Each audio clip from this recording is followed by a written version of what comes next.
Maganda umaga, tanghali, hapon, gabi sa Zodiac sign na Gemini, Lola Baby, nagpapakilala. Isa lang pong like, subscribes, and share. So for the first week of March, yan ha, tuwing Lunes po ha ang Gemini, yan ha, ay bibigyan ko kayo ng tinatawag na general reading. Yan ha. So palalabasin po natin ang inyong tinatawag na energies. Ay sandali ari fresh flower. Yan. Ari aking alaga or kids. Yan ha. Yan. Bubukas na yung isa. Yan ha. So tingnan natin. Your first energy. Okay. So naririto ang tinatawag na tagumpay. Success. Okay.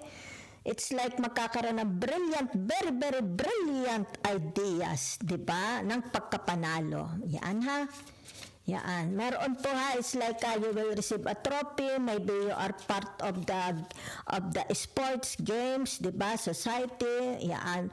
O maari sabihin nating mga kasamahan mo, kasama ka na doon sa isa ka sa kasama kayo sa magwawagi. Kaya maaring ikaw lang or group of people kasama kayo sa magwawagi. So, naririto ang tinatawag na there is a communication. Okay? Yan. Okay. Ngayon, ito, ibig sabihin nito yung tinatawag pag-iipon. Okay? Yan. Kasi ito yung Mercury, di ba? An action. Maaari sabihin na natin magkakaroon ng gains, di ba? Pag-iipon. Either ito'y huhugutin mo sa iyong pitaka or ipapasok mo sa pitaka, okay? Either tinatawag papasok na pera or papalabas na pera. Okay? Yan. So, maaring gains kasi meron dito tinatawag na success, di ba? Maybe you will receive rewards in the form of money, cash, di ba? So, ang ganda ng pertemone ninyo, oh. Okay? Yan. So, meron ditong the woman's wish. Yan, ha? So, kanino ito? It's ikaw ito. Maaring ikaw ito. Yan, ha? Ikaw yan. Or sabi na natin kung sino itong taong ito sa inyong buhay. Okay? So, naririto ang tinatawag the Pisces. Diba? Or Pisces. Yan, ha? So, anong ibig sabihin ng the Pisces na ito? Yan, ha? Ibig sabihin nito, yung kanilang tinatawag dreams, di ba? Dreams to come true. Yan, ha? O maaring kayo ito, di ba? Maaring energy mo or energy ng iba. Okay? Na kumbaga yung tinatawag na kilala nyo, related sa inyo. Okay? Kumbaga dito yung tinatawag, ano itong pinapangarap niya, di ba? Iniisip niya, pinagpapantasyahan niya, di ba? O nagde-daydreaming siya. Yan ha? So maaaring sabihin na natin kung magkakaroon siya ng success, ganito ang gusto niya, di ba? Mag-ipon ng pera dahil may paglalaanan, baka may paglalaanan siya. Okay? So, naririto ang tinatawag betrayal. Okay, yan ha. Betrayal sa family ito, nakikita ko. Okay? Maaring sabihin na nating kung sino man ito sa buhay ninyo. Okay? Yan. So, mag-iingat na lang po kayo ha.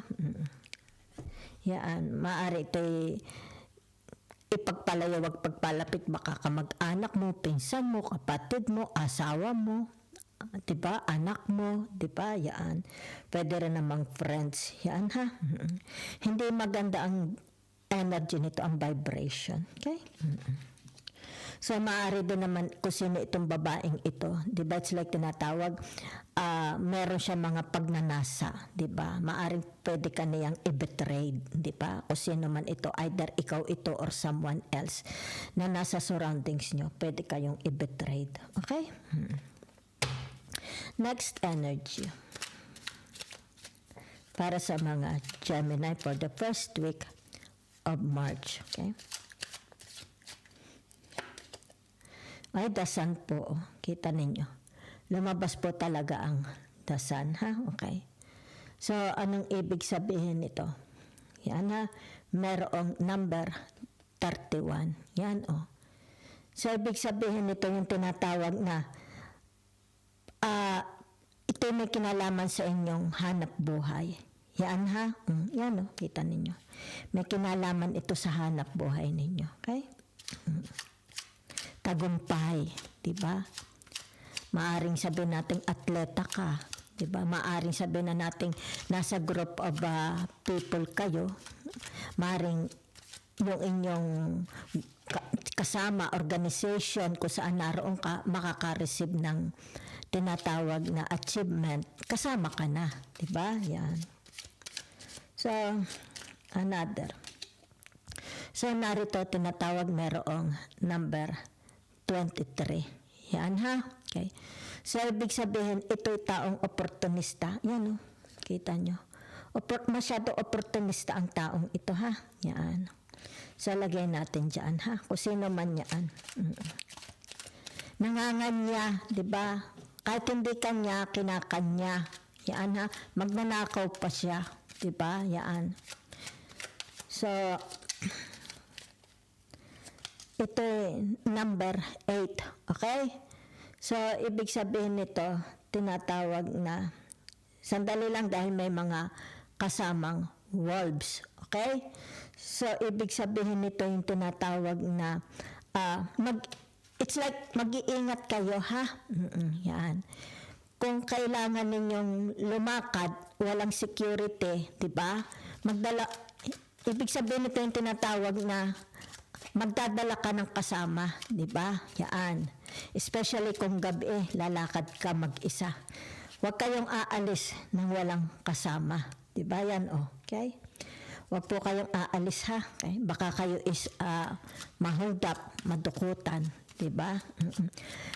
As much as possible, kailangan may kasama kayo, ha? Dahil nagbabadya ito, ha? Okay? Masama ang intention. So, let's see. Okay? Meron ditong tribunal. Okay? So, ano itong tribunal na ito? Ibig sabihin nito, yung tinatawag na, it's like, ang nakikita ko dito, haharap kayo sa korte. Diba? Yan, no? Haharap kayo, ha? Maaring ipatatawag kayo, okay, sa korte. So, kailangan dito yung tinatawag, paparong kayo. Okay? Yan. Maaring ipapanalo mo ito. Pwedeng manalo sa side sa iyo ang korte. Diba? So, maaring may mga kalaban din kayo, diba? Especially, halimbawa, kung kayo nasa politics, kung kayo may ano, kasi narito, diba? Yan ha, so mag-iingat po ha.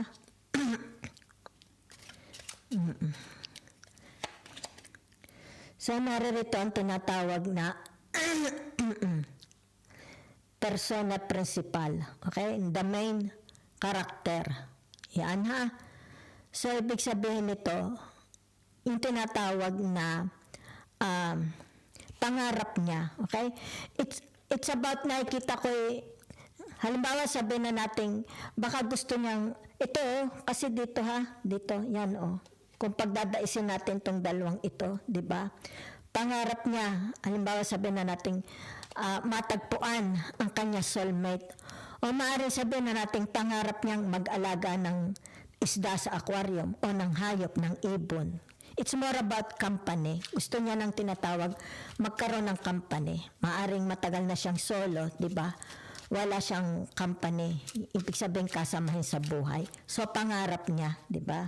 So, lalagay natin dito, ha? So, narito ang tinatawag judgment. Okay? So, meron itong number 9. Okay? So, meron dito, it's like tinatawag na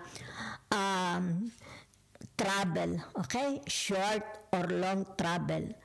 Pwede rin ito yung tinatawag magtuturis, di ba? O kayong tinatawag holiday, di ba? O kayong tinatawag trip lang niyang mag-travel. Okay? So, it's more about fun. Okay? Holiday trip, di ba? Maybe ito yung tinatawag short travel, short trip. Yan ha? So, ibig sabihin nito, maaring sightseeing, magsa-sightseeing sa tinatawag na safari, di ba? Yan. Okay, so it's more about fun. Okay, ito yung tinatawag na energy ng paglalakbay na pleasure. Okay? It's more about pleasure. Okay? So, let's see. Okay? Yan. Ang tinatawag na tarot. Basahan natin ng tarot. Okay? So,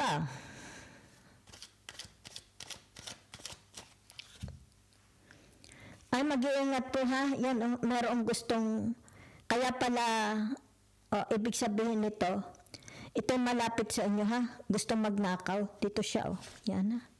Gusto niya kayong pagnakawan, 'di ba? Masama intensyon, 'di ba? Kumbaga dito baka gusto niyang gulangan kayo. Okay? Ngayon ko lang napansin, 'di ba? Or maaring sabihin na natin gusto niyang nakawin ang iyong tagumpay, 'di ba? Gusto niyang nakawin kung ano meron sa iyo, 'di ba? Kasi pangarap na niya ito, di ba? Maaring dito binubuo na niya. Kaya ito'y the Pisces. Yan ha, babae siya. Babae ngayon ko lang nakita ha, babae. Maaari ito yung tinatawag na binubuo na niya. Kung anong kanyang sasabihin. Kasi may communication dito, di ba? Kung ano ang kanyang, it's like gusto kanyang i-outsmart. Mag-iingat ha. So, let's see the challenge for you. Okay? Yan Ibig sabihin nito yung tinatawag, minsan lang po ito mangyari ha. Yan. The Wheel of Fortune. Yan ha. It's like magbibigay ng break sa inyo. Kung ano man itong ibibigay sa inyong break, magkakaroon po ng tagumpay dahil na rin ang success. So there is a celebration. Diba? It's like tinatawag, maaring ito'y success ng buong magkakasama. Kaya narito ang The Wheel of Fortune. Okay? So, let's see your future. Yan Ibig sabihin nito, tuloy-tuloy na. Okay? Kung ano man ito, ibig sabihin nito, tuloy-tuloy na. Yan ito ang challenge sa inyo. Sa tuloy-tuloy na ito. Yan your future is very, very light. Very, very bright. Okay? It's like, ito ang pangarap mo. Diba? Yan. Pero mag-iingat ha. So, merong tinatawag na kung hindi ito ang iyong tinatawag na energy ito ng iba, ibig sabihin nito, tinatawag attracted sila sa inyo, 'di ba? Personality sa inyong energy, 'di ba? Maybe sabihin na nating attracted sila because you can talk very intelligent, di ba? Kagaya mo sila. It's like sabihin na natin siguro pareho kayo ng energy aura, soulmate, di ba? So let's see. Tinatawag na this is your challenge, di ba? This is your tinatawag future. Yan ha. So ano ito? Magtutuloy-tuloy na ba itong swerte ninyo? I think so. Yan Tuloy-tuloy na po ito ha. Yan wala na po itong hadlang ha. Dire-diretso na po yan. Yan. So be prepared ha. Yan. Whatever is this. Kasi minsan lang magpakita ang the Wheel of Fortune. Yan ha. So there is tinatawag kapanalunan. Pwedeng ikaw lang manalo or kasama ka nila sa mananalo. Diba? Yan. A winning prize. Maybe sabihin na natin kung ano man itong transaction na ito, 'di ba? Yan kasama ka sa tagumpay nila, marami kayo. So dire-diretso na ito. It's like tinatawag na doors opening, opportunities, 'di ba? So ibig sabihin nito yung tinatawag na be more open mind, 'di ba? Yan, tikman mo ang mundo, 'di ba? Go where the wind goes, 'di ba? Where the wind blows, 'di ba? Yan